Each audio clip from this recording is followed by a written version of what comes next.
Welcome to Afternoon Light, the podcast of the Robert Menzies Institute.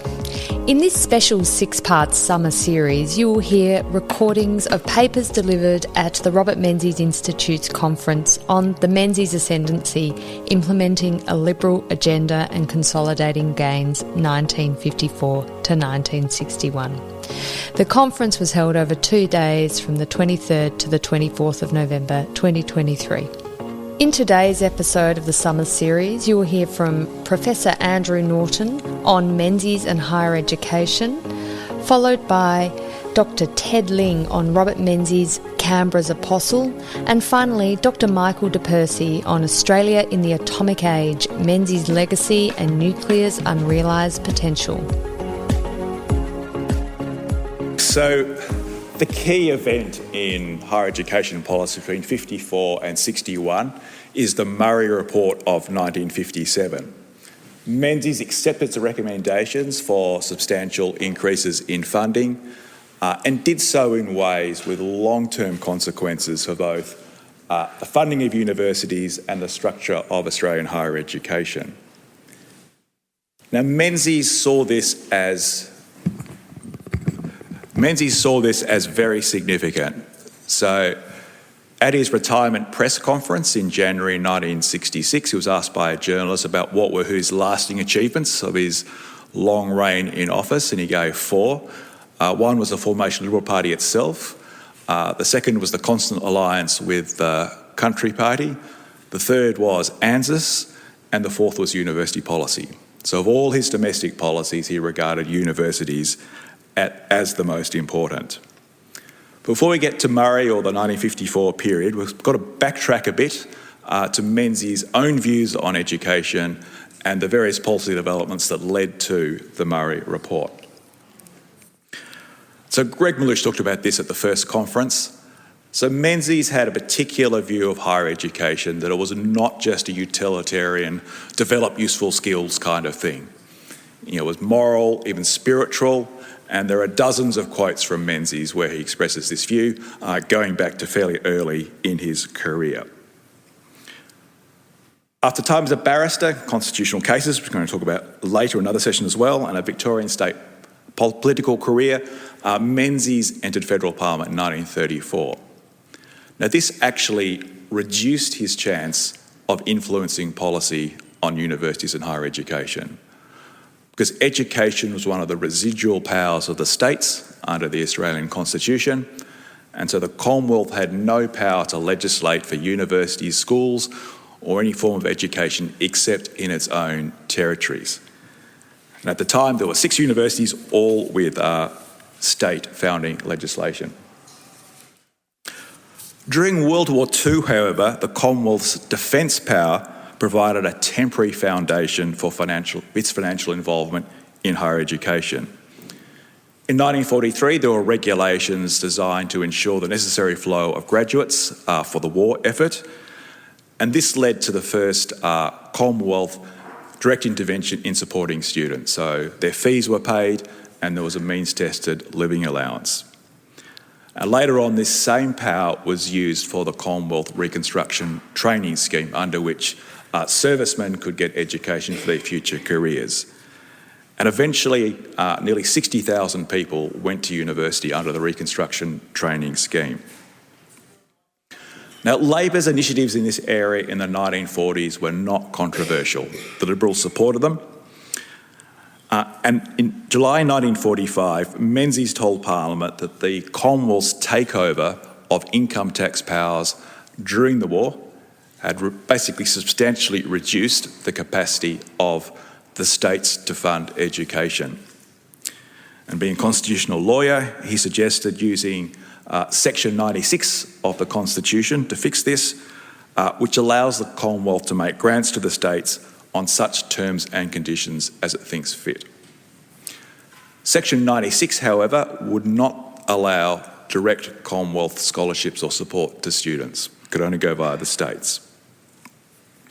Now, Labor was also concerned about this, and this led to the 1946 constitutional referendum, which David talked about yesterday.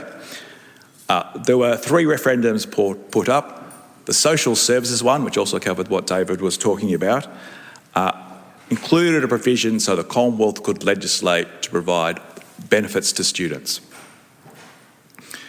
In the debate on this, on the wording of this, Menzies criticised it only on the grounds that it was a piecemeal treatment of a large problem.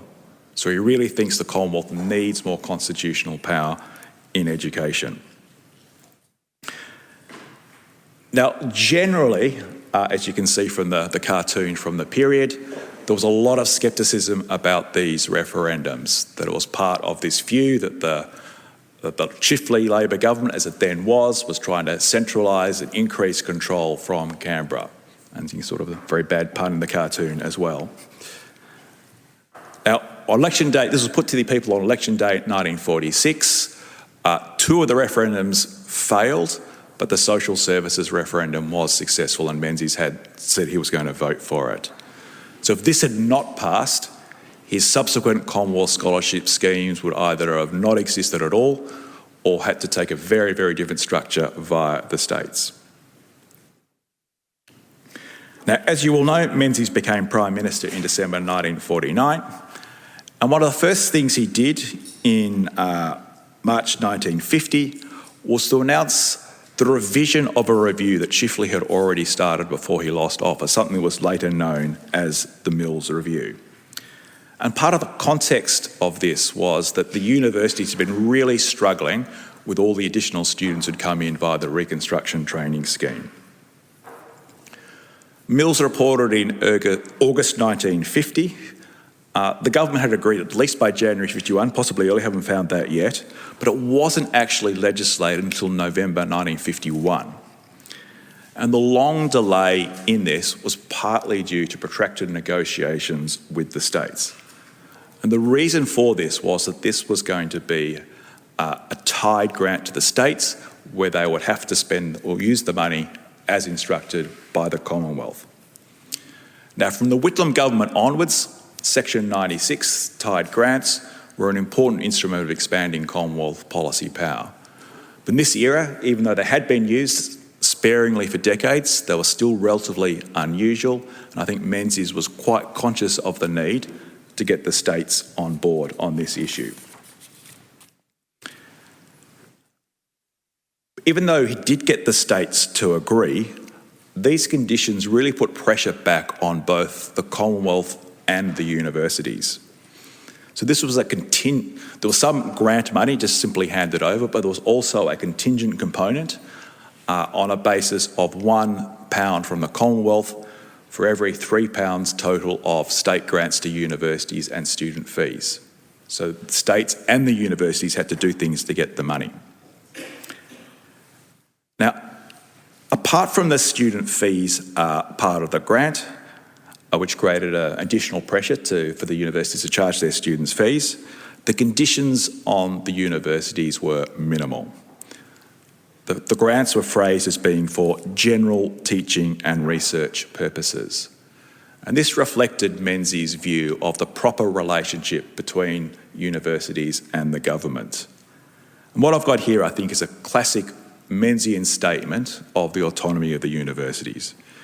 It is not the desire of the government to interfere in the internal management of the universities, nor to attach conditions to the use of these monies which would interfere with their traditional liberty to determine the courses of instruction they wish to take or the character of the research they wish to undertake. Evatt, now as Leader of Opposition after the passing of Chifley, supported the bill, questioning only whether the amount was sufficient. And a future opposition leader towards the end of our 54-61 period, Arthur Caldwell, also supported the bill and Evatt's comments. Now, the benefits to students' power was, however, used to create the Commonwealth Scholarship Scheme from 1951. So these were merit-based scholarships, which always paid the students' fees, and subject to a personal or parental income test, also provided a living allowance.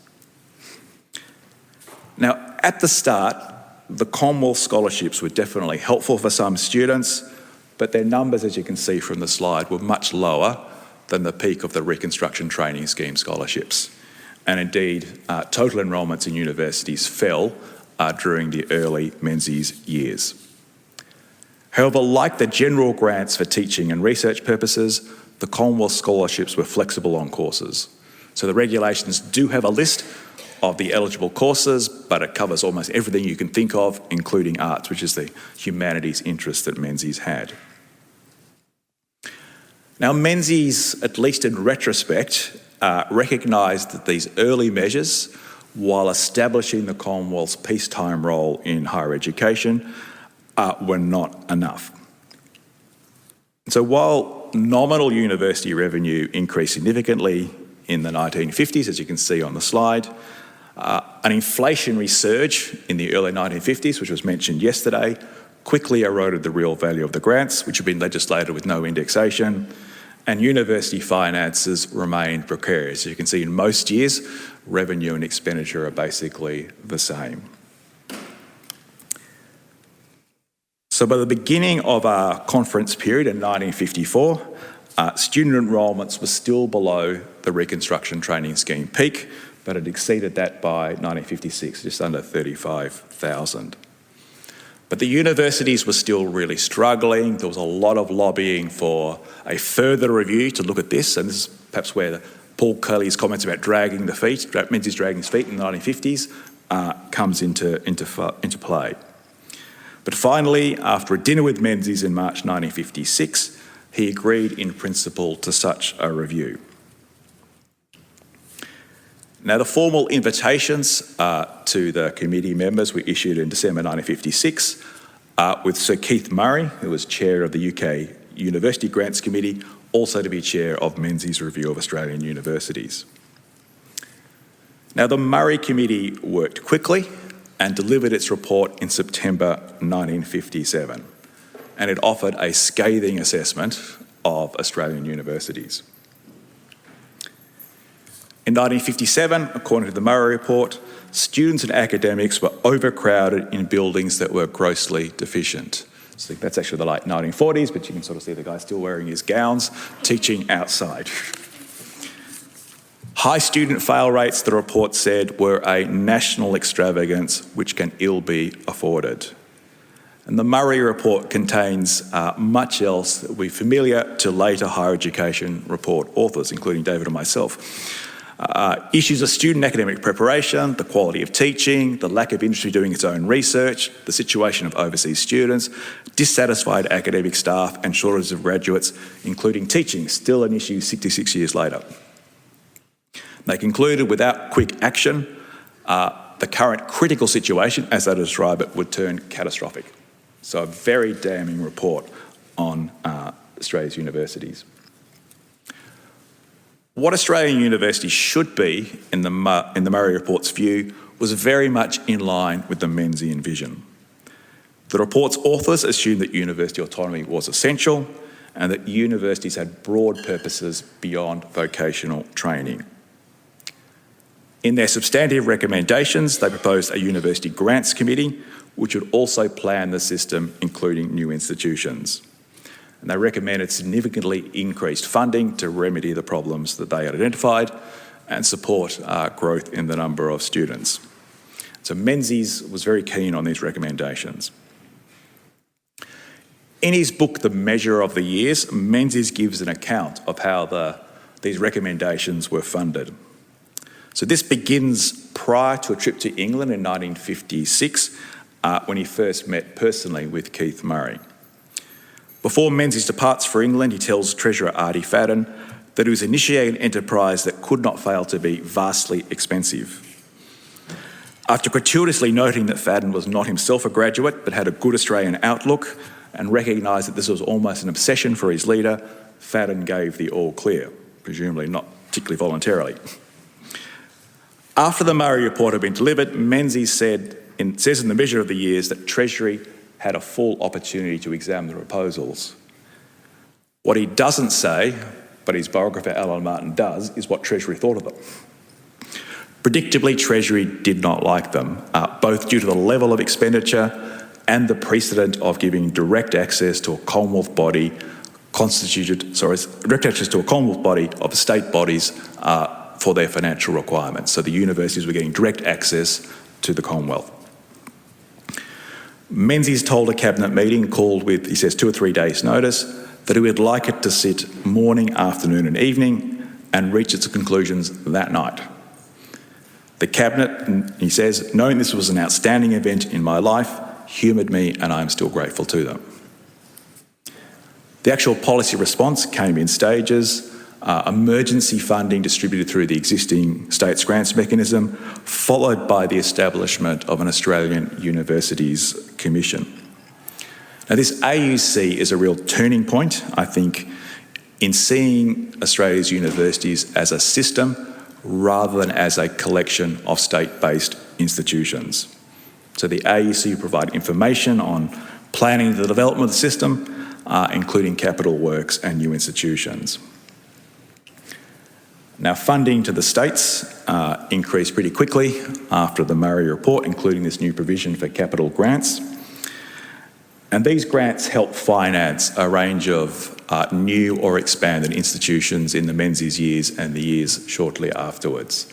So this is really a golden period in the expansion of higher education institutions. And my university, ANU, also developed. So ANU could be funded directly under the Constitution, so these were all separate, and the ANU also got additional funding. The Murray Committee recommended increased scholarships, especially for postgrad study, which had been omitted earlier. So the number of students nearly doubled between 1954 and 1961, although Commonwealth scholarships lagged well behind the increase in student numbers. So Commonwealth scholarships only went up by about 40%. Though it is important to stress at this time, Commonwealth scholarships were only about half of all the scholarships available to university students. As Menzies had when introducing previous increases in university funding, he met with no opposition from Labor. In the second reading debate for the Australian Universities Commission Bill, Evatt declared Labor's enthusiastic support. Now, despite all these major developments, new institutions, additional funding, the issues of post-school education did not go away. The first report of the Australian Universities Commission, which was delivered in October 1960, said the number of students was increasing more quickly than expected, and they anticipated this rapid growth would continue. The report suggested that new university institutions were required, and said the Commission had decided to seek the assistance of an advisory committee on this matter. Now, this is what turns out to be the Martin Review. So Martin was the chair of the Australian Universities Commission and he was going to do this review. And that was announced by Menzies in August 61. But Menzies' comments on the October 1960 report struck a very different overall tone to his response to the Murray report 3 years previously. While reiterating his strong support for university education, he was no longer ignoring or overriding Treasury objections to this expansion. And he says in Parliament, "The government has taken the view that unless there is an early and substantial modification of the university pattern, away from the traditional 19th century model on which it is now based, it may not, and I say with reluctance, be practical for Australian governments to meet all the needs for university education in Australia and at the same time to achieve the best use of resources in the national interest. We think, therefore, that the development of alternative kinds of tertiary education is likely to be of the greatest importance." Now, the eventual result of this was, of the Martin Review, which is implemented outside the time period of this conference, was the binary divide, so-called binary divide in higher education between universities on one side and colleges of advanced education and institutes of technology on the other. Now, in thinking about the role of Menzies in the development of Australian higher education, we need to consider the counterfactuals. The expansion of university education supported by the Commonwealth was not a major issue of partisan divide between the 1940s and early 1960s. Menzies said kind things in Parliament about Labor's policies in the 1940s, and they returned to favour in the 1950s and 1960s. It is near certain that if Labor had stayed in power in 1949 with the Mills Review already announced by Chifley, or returned in one of the close-run elections in 1954 and 1961, it too would have substantially increased Commonwealth funding in universities, as it eventually did when it returned to power in the early 1970s. Another counterfactual is a Liberal government with someone other than Menzies as leader. I think spending probably still would have gone up because there's a lot of pressure building to expand the university system, but not by as much as it did under Menzies, and certainly not by as much as it did with the Murray report. And the Murray recommendations went through Cabinet due to the prestige and pressure of the Prime Minister and wouldn't have happened otherwise. By 1960, however, Menzies recognised that a large percentage increase in students from a very low base, which had happened since the mid-1950s, was much easier and cheaper than moving to a genuine mass higher education system. In 1961, Australia's universities enrolled just under 58,000 students. Now there are 7 or 8 universities that have more than that on their own. It's an entirely different level of scale.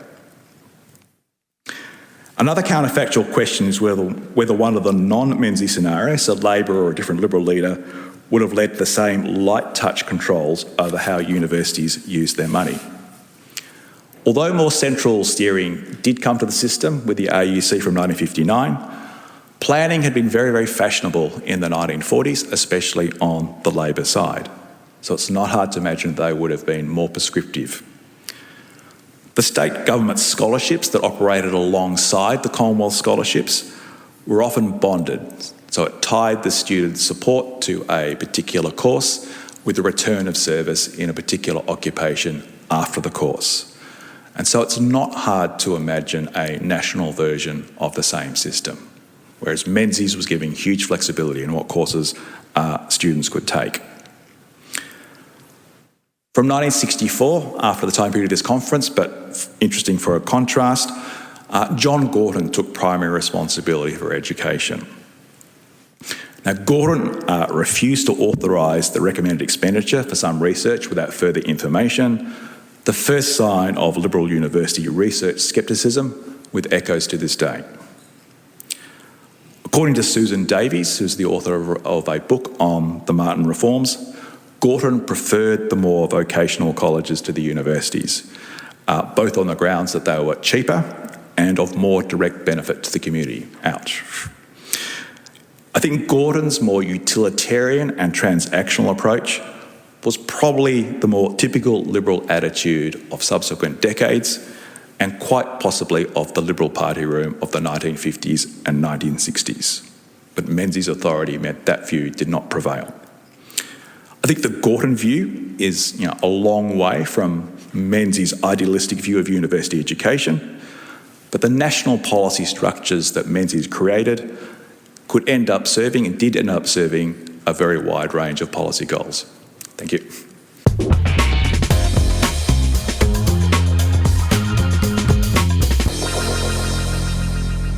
I wanted to thank Georgina and Zachary for asking me to speak here today. So we'll start off with a précis of what I'm going to talk about. Robert Menzies first moved to Canberra in 1934 to take up the position of Attorney General in Joseph Lyon's government. In his later memoir, The Measure of the Years, Menzies admitted he didn't like Canberra much at first, regarding it as a place of exile, but he realised the decision to make Canberra the capital had been taken and there was no going back. It was necessary, therefore, to make the city a focal point for national pride and sentiment. Once I had converted myself to this faith, he wrote, I became an apostle. From a position of indifference towards Canberra when he first moved there, Menzies became Canberra's champion. Menzies was instrumental in establishing the National Capital Development Commission in 1957. The Commission's task was to plan for, develop and construct Canberra, both as a place in which to live and as the national capital. It did all this until its abolition in 1989. Throughout its lifetime, it had a dramatic impact on Canberra's planning and development. Today, older Canberrans remember it as NCDC, while many younger Canberrans have probably never heard of it.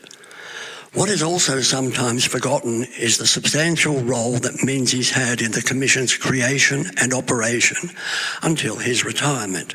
Menzies fought for the Commission and the funding it needed to carry out its work, despite regular criticism from the states and even from within his own party.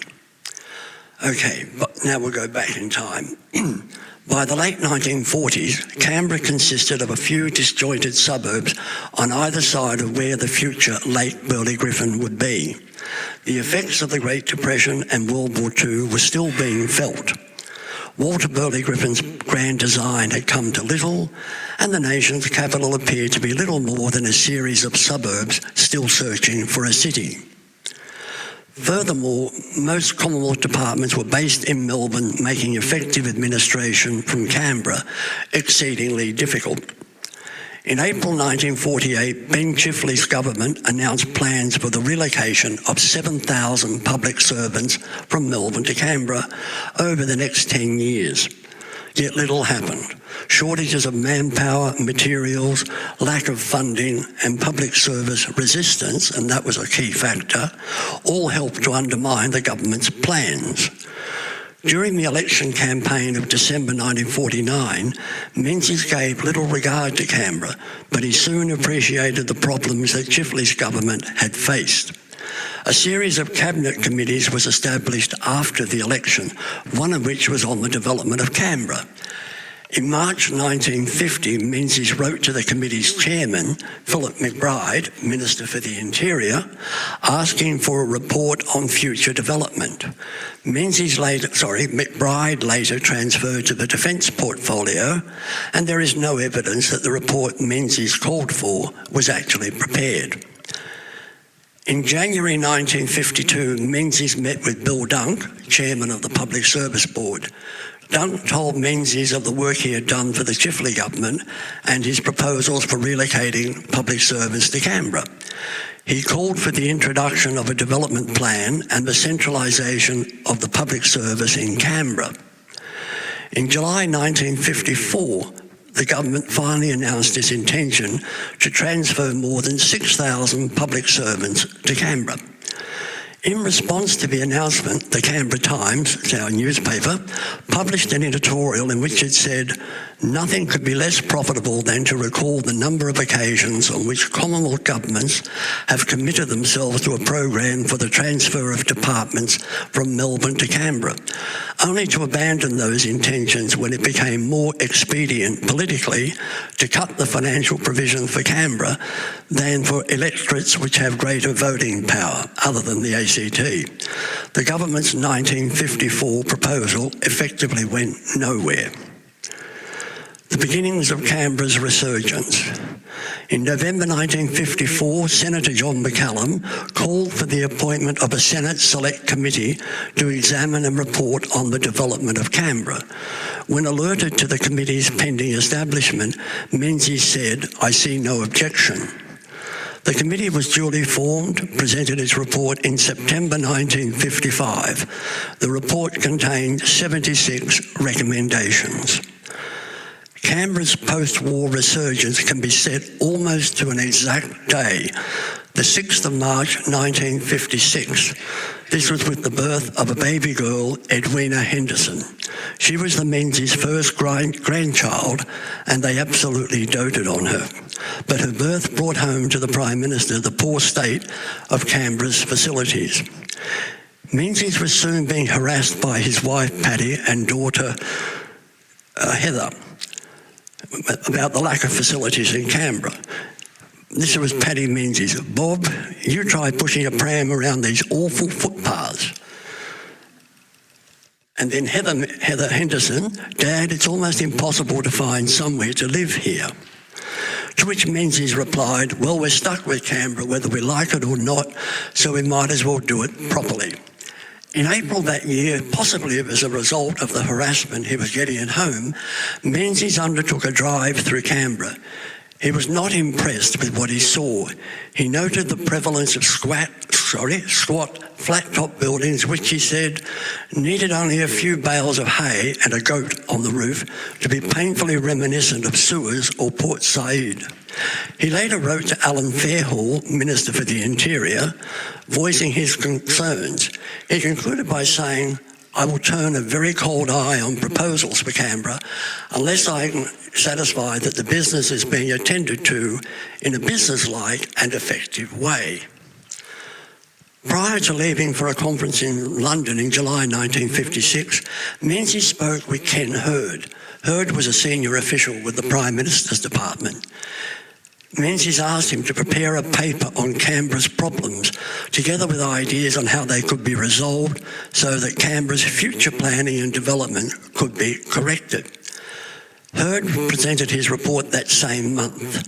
He wrote that the government had to accept Canberra as an essential national responsibility and develop the city as a national project. He suggested a separate authority be established to develop Canberra over the next 5 to 7 years. The authority would undertake the planning, supervision, coordination, directing and expediting of all construction work in Canberra. Hurd also suggested that the government seek advice from a person who had proved themselves in this field, and he suggested William Halford, Professor of Town Planning at the University of London. Cabinet considered Hurd's recommendations in November 1956. While there was general support for the recommendations, there was one holdout, Paul Hasluck, Minister for the Territories. He was reluctant to commit to Canberra's development. During the discussion, he said, quote, "If we think of the relevant importance of things, we would put the development of the national capital fairly low on the list of priorities." Menzies took an entirely different view. He told his colleagues that there had to be a concentration of policy-making departments in Canberra and that elements of defence should be the first to relocate. What was required was a program of developing the city with the provision of schools, services and roads. Menzies supported the suggestion of an authority solely responsible for achieving this goal. He said, "If we don't decide now that this process will occur, it will not happen in our lifetime."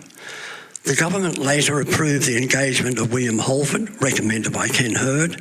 He spent 2 weeks in Canberra in June 1957 before returning home to London. Coincidentally, Menzies was in London at the same time, and the two men met at the Savoy Hotel. Halford wrote a record of the meeting in which he said that Menzies told him to speak frankly about his ideas. The two men discussed housing, the need for an auditorium for concerts and a theatre, a new Commonwealth Avenue bridge and the filling of the lake below, and possible sites for a new Parliament House. Halford told Menzies that a commission was needed with power and resources to develop Canberra over a period of 5 to 10 years. Menzies agreed and suggested that while there might be some opposition from the press, the Australian public would not object to the provision of £5 million per year for the next 10 years to develop a genuine capital city. Here I have to say I think Menzies was a bit overly optimistic, possibly even naive, if he thought the Australian public was going to accept a proposal of spending £5 million a year on Canberra for 10 years. And indeed, as Menzies soon found out, the opposition, the criticisms came thick and fast. Menzies asked Halford if he could return to Canberra in the near future, and Halford concluded his note by saying, "The Prime Minister seemed very keen on taking the necessary steps to lay down a revised program for Canberra before leaving office." Later, Menzies cabled Arthur Fadden, who was acting Prime Minister in his absence, informing him of the meeting with Halford. He said, "I found Halford's opinions impressive and lively." Legislation to establish the single authority supported by Menzies and others came into effect in late 1957, although it would not become fully operational until early 58. It was known as the National Capital Development Commission, the name originally suggested by Ken Hurd. In February 1959, the Commission released its first 5-year plan of proposed capital works for Canberra. The program included the lake, preparation for a new Parliament House on the shores of the lake, and many other things. The proposed works came at an eye-watering cost of £55 million. Menzies was still on board, even though such a massive amount of money, it hadn't phased him, at least not totally. Cabinet considered the program in late April '59. Menzies was overseas at the time, but had already made known his support for the program, particularly funding for the lake, which was approved by those ministers present at the meeting. The first new facility to be completed under this program of work was a building for defence in the suburb of Russell. The Russell Defence Complex would ultimately house 2,500 defence personnel in 7 buildings. Menzies officially opened the first building in November 1960. He used the opportunity to answer criticisms of the funding already being provided to Canberra. He said that the investments in Canberra were, and I quote, dividend-paying investments in the best sense of the word. They represented an investment in national pride and feeling. The moaning over the lake scheme and other projects in the building of Canberra gained no sympathy from him. Perhaps to lighten the mood, Menzies also took the opportunity to praise John Overall, who was Chief Commissioner of the National Capital Development Commission. He said, "Now this man Overall occasionally frightens me. He looks to you to be a mild and disarming character. He has associated with him commissioners of great talent who are equally mild and disarming. But I'll tell you the great secret of this man. When he learns on the telephone that the Cabinet has approved of something, some scheme, some project that concerns him, he has the bulldozers on the site the next morning." In the next few years, other projects would come to fruition and Menzies would be asked to attend the official opening. First of which was the Kings Avenue Bridge over the new lake, which opened in March '62. It cost £818,000. Again, there was criticism, and again, Menzies defended the cost, saying that the funding was not wasted. Anything spent here to make Canberra a better place will attract more people. Next one was Monaro Mall, a shopping centre, which was opened in March '63. The mall, located in the city centre of Canberra, was the first Australian 3-storey, fully enclosed and air-conditioned shopping centre. Construction began in July '61 and Menzies opened the facility in March '63. I have to confess now, this was one occasion where Menzies didn't have to defend this building against public criticism, but there's a wonderful quote he gave and I couldn't resist it, I just had to put it in. Menzies recounted how he came to Canberra 13 or 14 years ago when the population was 6,000. Now the population was 60,000. He said that in a city like Canberra, you are entitled to have the last word in shopping facilities, and here I think you have them. Then he went on. Menzies said everything in the mall was displayed so invitingly that women would spend more money than their husbands could afford. It is wonderful, immoral, tempting, and terribly satisfactory. Okay, opening of the government printing office. This was a facility that Menzies opened in August '63. The facility had cost £3.3 million to build. Referring to the office's many achievements, Menzies asked his audience if they had ever wondered at the millions of words the office had to cope with from politicians.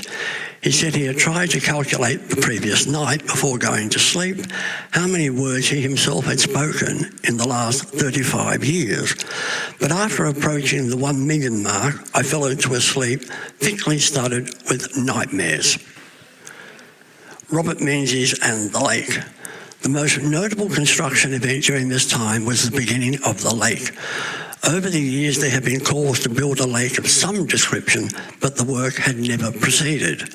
The National Capital Development Commission argued that the lake was essential to the proper development of Canberra, and it provided the only effective means of integrating the two parts of Canberra into a single city. Initial funding for the lake was approved by Cabinet in late April 1959. Although not present at the actual meeting, Menzies had argued strenuously for the funding. He was overseas at the time, happy in the knowledge that the funding had been secured. What he didn't realise was that the Treasury was vehemently opposed to the funding for the lake, and they got to work on several ministers while Menzies was away and got them to agree that the funding be struck out. Menzies returns and finds out what's happened. So the next meeting of Cabinet, he asked his colleagues, he said, I have been informed that the funds I thought had been secured for the lake have been struck out. Have I been told correctly? Knowing full well, of course, he had been. So then he said, well, can I now say with the support of all ministers present here that the funds are struck back in? And they were. Without Menzies' efforts, it's unlikely that the lake would ever have been built. Work on the lake began in September 1960 with the construction of Scrivener Dam, which is named after a surveyor, Charles Scrivener. The dam's valves were closed in September 1963, allowing the lake to fill. Although it was assumed that the lake would be full by the end of the year, as luck would have it, Canberra was in drought, and so the lake didn't fill until April 1964. I've actually spoken with people who were in Canberra, or living in Canberra at the time, and when the lake actually filled, this was a big deal because for months people were living with this empty lake and two road bridges going over it and with very minimal water in the lake. Finally, the lake was full. Menzies opened the lake on the 17th of October 1964. Despite suggestions from ministers that the lake be named after him, Menzies declined, noting that at the time there was no monument dedicated to Walter Burley Griffin. Once more, Menzies was obliged to counter criticisms concerning the money spent on Canberra. He said, I quote, Australians had a natural instinct for parochial thinking and for thinking in terms of states and state loyalties. It was a hard and constant battle to make people understand that the Commonwealth was not a foreign power, that the Commonwealth was something that was interwoven through the whole structure of Australia and in the hearts and minds of the people. The nation is more important than any part of it, and the nation is symbolised by the capital. Laying the foundation stone for the National Library. One of Menzies' last official functions for Canberra was laying down the foundation stone for the National Library in March 1966. Menzies said that the library was located in a city to which he had devoted a great deal of thought, egged on, he said, by Paddy Menzies, who was perhaps the most one-eyed supporter of Canberra to be found in the world. Menzies said he'd like to live long enough to be brought along in a wheelchair or ushered aboard a boat on the lake and see the magnificent white library reflected in the water, the Parliament House on the lake shore, the High Court on the other side of the Parliament. I don't know if he actually did come back. I mean, the library was finished in 1968, but I don't know whether he actually came back and saw it. I'd like to think he did. But it's interesting, he talks about the Parliament House being on the lake. Well, of course, that never happened. And also the High Court being on the other side of the lake. That never happened either. They're both on the same side of the lake. So, conclusion. Robert Menzies retired as Prime Minister in January 1966. In that moment, Canberra lost its apostle. In fact, it lost its champion. I don't think the National Capital Development Commission fully realised at the time their champion was gone. It took a few years to sink in because Menzies had been so dominant and so supportive of Canberra, it was almost taken for granted that he'd always be there. He had fought tirelessly for the city and its development, despite regular criticism. In his memoir, he later wrote, I remember how every penny spent on Canberra used to be grudged and how many arguments I had to engage in when travelling from state to state. I am delighted in my old age to think that Australia's capital has now become an object of pride and pleasure. This was always a national conclusion, devoutly to be wished. When opening the first building at the Defence Complex in Russell in November 1960, Menzies said he wished he could return to Canberra in 50 years to see the fruits of the government's labour. Canberra would by then be a marvel, a pride and a joy. If Menzies had returned to Canberra after 50 years, he'd have seen a city of about 358,000 people. Remembering when he moved to Canberra in 1934, the population was 6,000. When he opened the Monaro Shopping Centre in 1963, the population was 60,000. So if he had returned, it would have been 358,000. Right now, it's in the high 400,000s and closing rapidly on 500,000. The city was spreading in all directions. 4 satellite cities have been established: Woden, Belconnen, Tuggeranong and Gungahlin.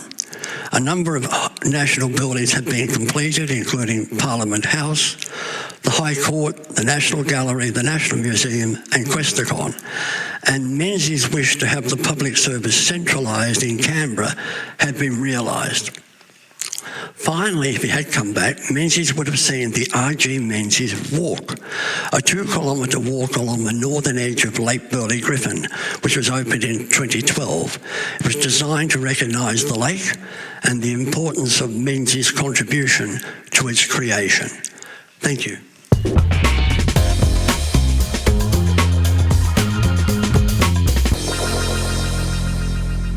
Thank you, Zach, and it's a real privilege to be here.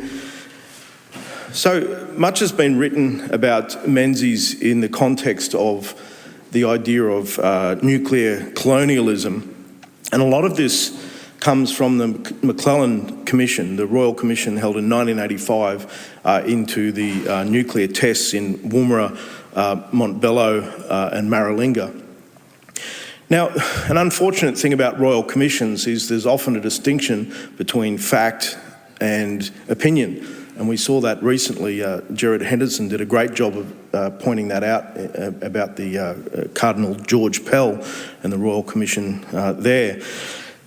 I think one of the issues that I'm really focused on, and if I can just point out, I'm a political scientist, not an historian, so I'm sure many of you will know more historical facts about certain things than I will, but what I'm hoping to achieve in my contribution is to recast that narrative around Menzies in the atomic era. And so I'll talk a little bit about my method, which won't appear necessarily in the chapter, but I'd like to provide you with an understanding of where I'm sort of coming from. I think too that what hasn't been spoken about with Menzies is the unrealised potential of our nuclear industry, and he actually presided over that very important period. And I think even though we have not sort of realised a great deal of that potential, it is unrealised potential. It's still there. It's something that we can still adopt at the moment. The really interesting thing is just yesterday, Chris Bowen has gone to the UN Climate Change Council meeting, and Australia is basically the only country that's not adopting nuclear as part of its carbon emissions reduction scheme. So I dare say that international pressure, including the cost of living crisis we're going through, is going to put much more pressure on Bowen to reconsider. Now, this is unfortunate for Labor, of course, because their narrative has all been about anti-nuclear, that it's bad, that it's dirty, and so on. And I guess what I'm really trying to do here is to unpack their narrative and issue a new narrative about Menzies and the positive aspects of this very important technology.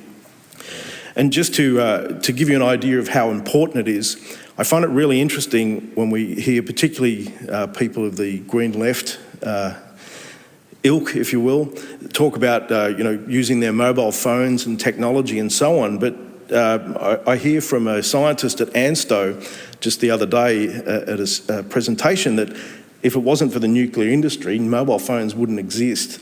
So, a great deal of the technology that we're talking about is a result of this particular industry. And I think there's a lot of false narratives that go to a particular ideal that need to be addressed. What I'm going to do in the paper is trace the development and the subsequent stagnation of the nuclear industry in Australia. I'm going to focus on Sir Robert's legacy, but also his influence on energy and defence policy today. There are a number of pieces of trivia that were really interesting that came up in some of the study I've done. We actually covered that on the Afternoon Light podcast. So if you're interested in the sort of really interesting tidbits there, they're in the podcast. And there were some great questions there from Georgina. Now, in terms of the method, now in political science there's a method known as historical institutionalism. And what it does is it traces the processes of politics over time. I actually adopt this as a method, and I've developed a model of path-dependent punctuated equilibrium. Let me put that in normal terms. Basically, once you start a policy, it's really hard to undo it. And you have then legacies of that initial policy which inform the next policy. And it's really interesting when we look at the 1985 McClellan Commission into Maralinga and elsewhere, all of the sort of blame fell on Menzies for enabling this to happen. But it actually happened in 1946 under the Chifley government. They actually agreed to all of these tests and the locations in the first instance. We don't hear that in the narrative.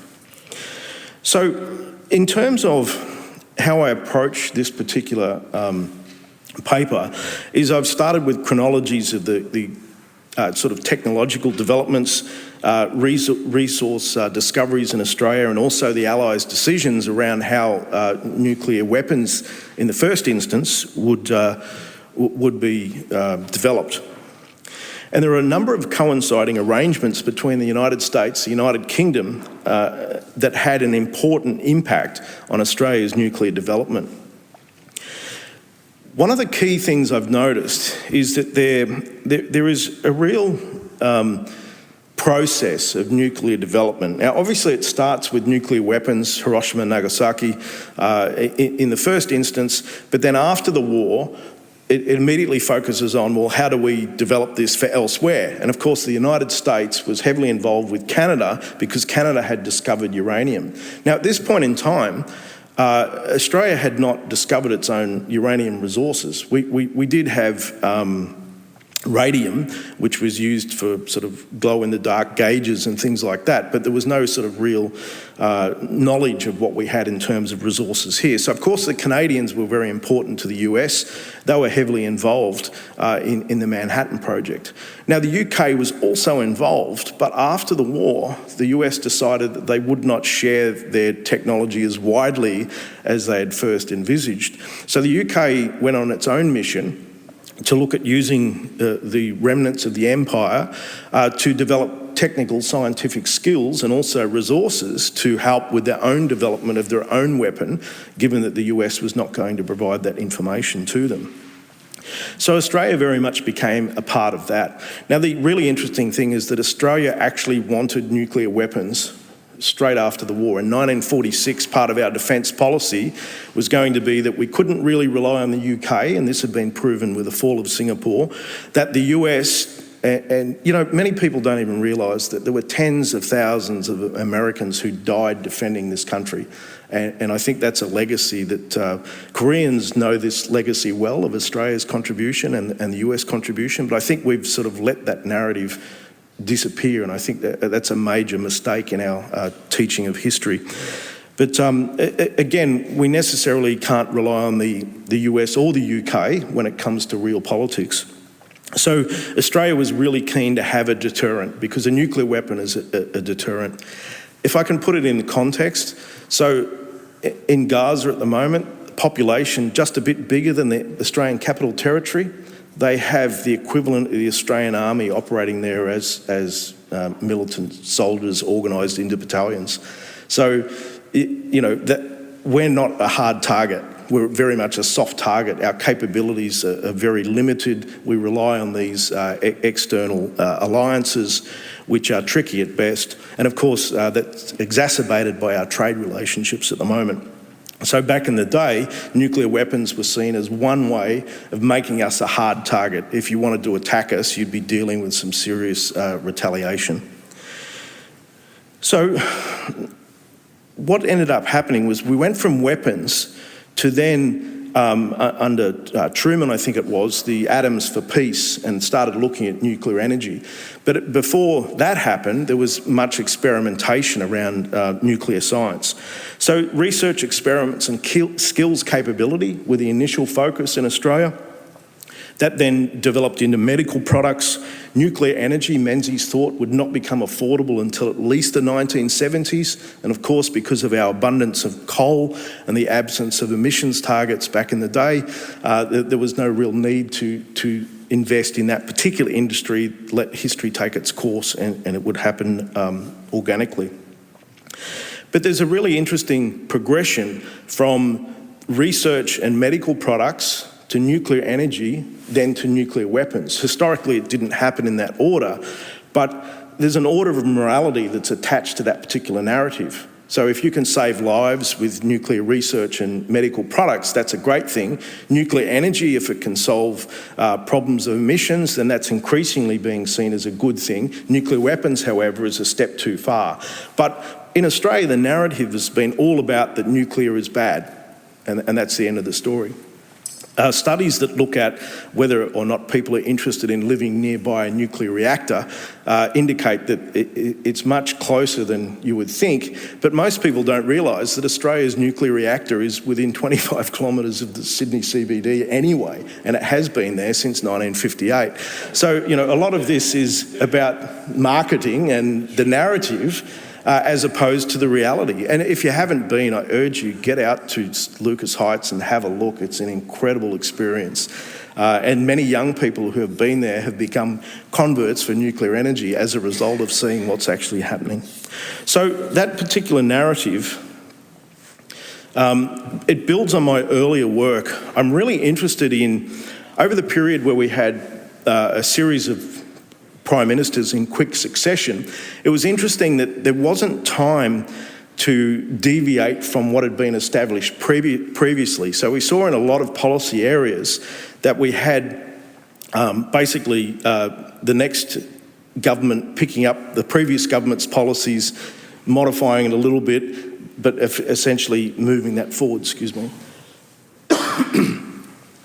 And then, of course, it was very difficult to develop anything new as each new successive government came along. Now, Menzies, of course, had this very long tenure, the longest of tenures in Australian political history at least, which enabled him to at least start the development of the process. So what I wanted to look at, though, in particular, was a little bit of the chronology, and I won't go through each of these in detail, but basically what happens is in 1946, under the Chifley government, Australia gears up for nuclear weapons. The Australian National University was actually established to help develop nuclear weapons. Now, can you imagine the ANU dealing with this sort of policy today? It's almost, farcical. But at the same time, we had the development of the Snowy Hydro scheme. Now it's been recast to this sort of great sort of, and rightly so, multicultural sort of infrastructural project. The reality is that Snowy Hydro was actually meant to be a place where there was sufficient water to develop a breeder reactor to create plutonium and to create nuclear weapons. So again, this narrative has been recast to make it more palatable to the non-proliferation ideals that have since developed. Now, it's really interesting that Menzies is subject to this legacy. It's already established, the agreement between Australia and the UK for developing skills in nuclear science, for nuclear weapons testing and so on. It's already there. So it's not like he sort of created it as the narrative has been recast. It's also interesting that in the same year, uranium is discovered in Australia and the Rum Jungle mine commences. So Menzies really is at the beginning of this, but he's not the initiator of many of these issues, but he does pick it up in ways that we benefit from in the present. So again, I don't want to go too much over the chronological detail, but it's really interesting that what starts to happen in the 1970s, after Menzies' tenure, with the French testing nuclear weapons in the Pacific, public opinion, the Non-Proliferation Treaty. It's actually Grattan who signs the treaty, doesn't ratify it, but signs the treaty. It was a Liberal government that signed the Non-Proliferation Treaty.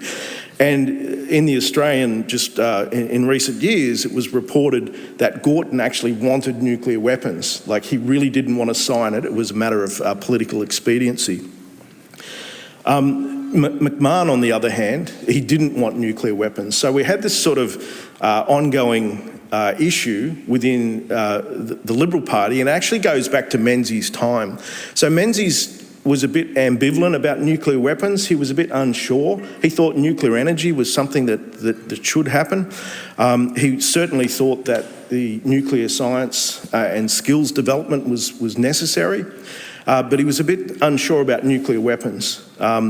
In the meantime, Grattan, unbeknownst to Menzies, had started pushing to develop those weapons as well. Again, this is something that had been going on in the background, resulting from the Defence Science Conference in London in 1946. So it was a sort of ongoing process that was outside of day-to-day politics. Now, we saw, and just to pick up on this theme of political compromise, when John Howard got, if it wasn't for John Howard, we wouldn't have the current Opal reactor. And again, if you go to Lucas Heights and you have a look at the old HIFARS reactor, compare its capabilities to the new one is significantly more efficient and can produce greater amounts of experiments. It's not even operating at full capacity, so there is redundant capacity there for the future as well. Whereas the old HIFARS, it had really had its day. Each experiment was very difficult and time-consuming. But that compromise enabled, with Meg Lees, to effectively prohibit nuclear energy was a compromise that enabled us to have the Opal reactor. So really it comes down to having the courage to change that prohibition as opposed to it being something that we can't change. And of course, at the moment, we've got the nuclear energy mix versus the current minister's crash through or crash approach to our energy policy. But look, when we come back again to the launch point, it was that Prime Minister's conference in London, chiefly accepting the projects that Menzies was later effectively blamed for. It was a strategy that was inherited by the Menzies government. There was a general belief that the UK would provide Australia with nuclear weapons, but eventually this didn't happen. So I think that idea of nuclear deterrence really it really disappeared after the end of the Vietnam War. But if we go back, the Malayan emergency was an area where the Menzies government was really keen, the Australian government was really keen to have a nuclear deterrent, and again in the Korean War and so on. But for Menzies, he saw that nuclear technology would become economical for energy by the 1970s, that it could be used for things like desalination. And one of the really interesting things was that also nuclear explosions could be used to dig massive craters to store water.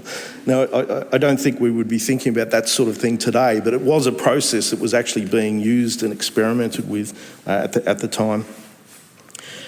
So, look, I've spoken about quite a few of these issues, so I might just skip through. How am I going for time? I've got a couple of minutes.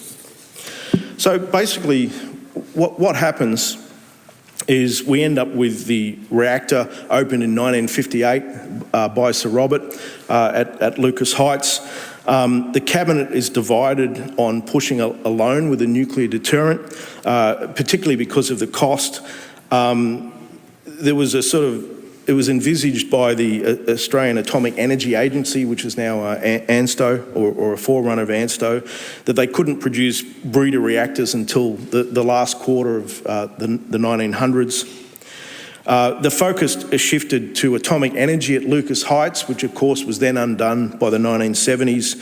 And of course with the signing of the Non-Proliferation Treaty, which was an unexpected backflip for those who were previously members of the Menzies government.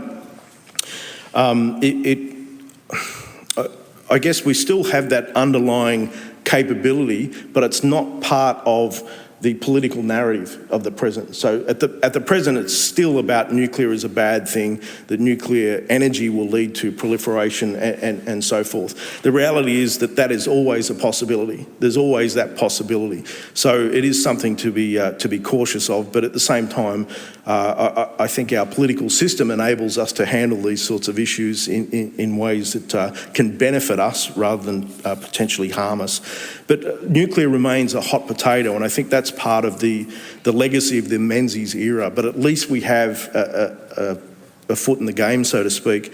So what we saw, though, was a losing of momentum, particularly in the 60s and into the 1970s, and basically we get to the point where we've come full circle now.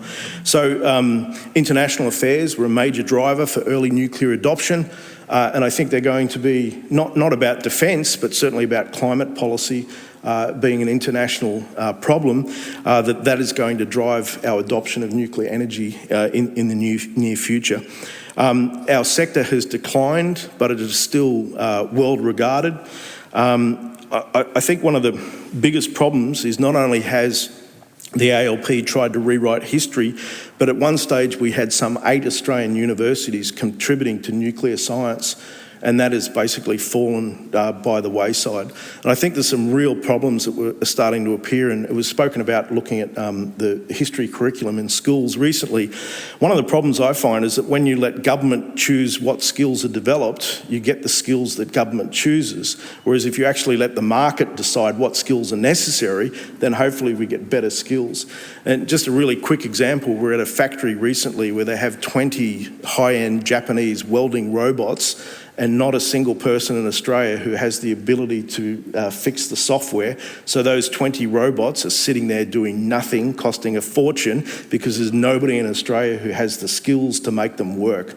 And that's just a disgrace. But again, where do you get these skills from? You certainly don't get it from government choosing what the market needs, in my view at least. So the ALP's tried to rewrite this history, but I think AUKUS has given us the opportunity to reinvigorate this discussion, and I think what we really need to see is that rather than thinking of Menzies as being the person who created this colonial sort of impost on Australian people and our population, that he actually enabled something that we're really going to need right now. And that's really what I'm aiming at. I've got some of my key references here. If you have a look on my website, politicalscience.com.au, the slides are all available for you and you can download those. But otherwise, thank you very much for the opportunity to speak today. I appreciate it.